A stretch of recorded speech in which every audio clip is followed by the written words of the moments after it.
My name is Dr. Bradshaw, and this film is intended for the use by my students in Normal Rad 1611 and for review purposes for my students in Normal Rad 2612. Today we're looking at the extension view, lateral cervical extension. So the head is in full extension, and we're comparing three things similar to the flexion view, except on the flexion we had four things. These are numbered on this film. The first would be George's line, and again that line is centrally located along the posterior aspect of the vertebral bodies. We're looking for a smooth, continuous line, no interruptions, no stair stepping. Now on this particular film, in fact, if you look right here, you see that this segment right here is a little bit anterior to this segment. But at the same time, it would be posterior to the segment below. And so there's a little bit of an interruption in this line right here that is not as continuous as I would like for it to be.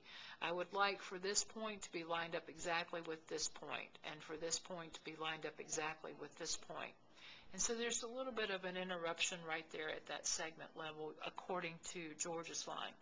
Number two is posterior cervical line, looking at a line that is drawn along the spinal laminar junction line at every single level, including C1. And so we again are looking for a smooth, continuous, and we have a little bit of an interruption again right there in that area. And so it is not as continuous as I would like for it to be. Number three, which is designated right up here, number three would be the ADI.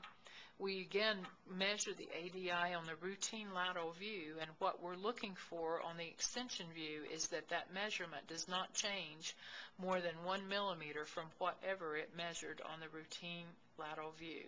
And so if it changes, then we need to be worried about an instability at the atlas axis area, and usually caused by a laxity of the transverse ligament, and the most common cause of that is going to be your rheumatoid arthritis.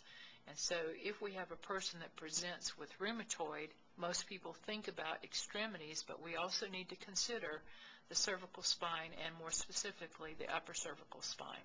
So those are the three things that we look at on the extension view. Number one, George's line. Number two, posterior cervical line. And number three, the ADI. I believe this is everything that I wanted to say on this film, and I hope that you have a good day.